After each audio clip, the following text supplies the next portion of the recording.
Welcome back. Today I'm going to help you figure out what's causing your hamstring tightness. So one of the more common things we see here in the clinic is people who have the sensation of hamstring tightness, and they've stretched and they've stretched and they've stretched, and nothing seems to make that sensation go away. Well, part of the reason is that hamstring tightness isn't always caused by a shortened hamstring. There are other things that can cause that sensation. And if it is one of those other things, again, stretching the muscle over and over and over isn't going to do anything because a shortened hamstring's not the problem. So what we want to do with this test is help you figure out what the cause of your hamstring tightness is so that you can find the right treatment to address it, to finally get rid of that sensation, which is what we want. So to perform the test, we're going to lay on our back.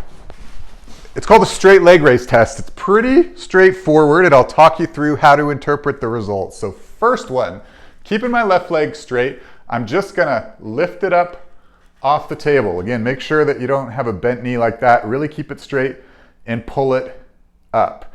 What you're looking for is, can this leg get to 90 degrees? So I'm right at about 90. This is 0. This would be 90 degrees. And so if your leg can get to 90 degrees, it's not a shortened hamstring that's the problem. 90 degrees is about the average. A lot of people with hamstring tightness can actually go further than that.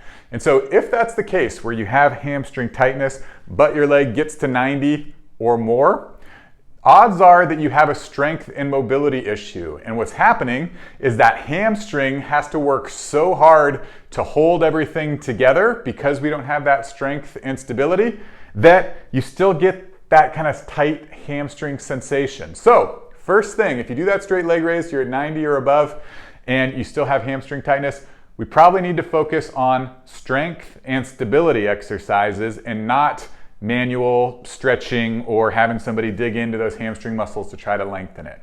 So that's the first thing you look for. Second, we're going to go back on our backs, and let's say when I do that straight leg raise, I can only get to right about here. Let's just say that's where my limitation stops.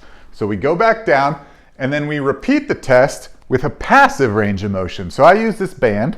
I just wrap it around my foot. You can use a towel, a blanket, anything that you can wrap around your foot, and you're just going to passively pull it up. So again, it's not my muscles pulling the leg up, it's me pulling it with my hands. And see how far you can go. So what you're paying attention to here is, was there a difference between the active range of motion and the passive range of motion?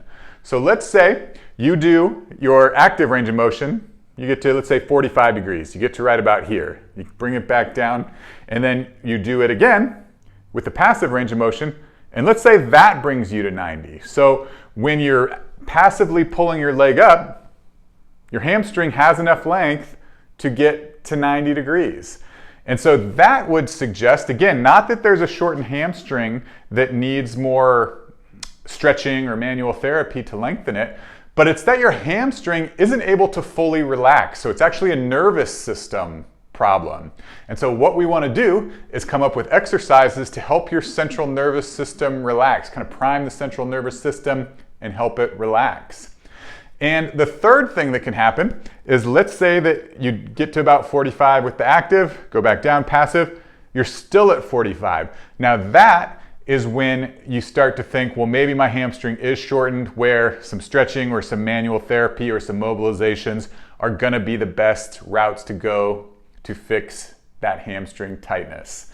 So there are 3 different causes: strength and stability, a nervous system that's not letting that hamstring relax, and then the actual tight muscle. And I'll tell you, over the course of my career, the shortened muscle is probably the lowest of the 2 causing hamstring tightness. It's much more common a stability or strength issue or a nervous system that won't relax. So go ahead and give that test a try. Let me know how it goes in the comment below. And thank you so much for watching. Again, my name is Dr. Carl Baird. This is Solving Pain with Strength. I look forward to connecting with you all. Thanks so much.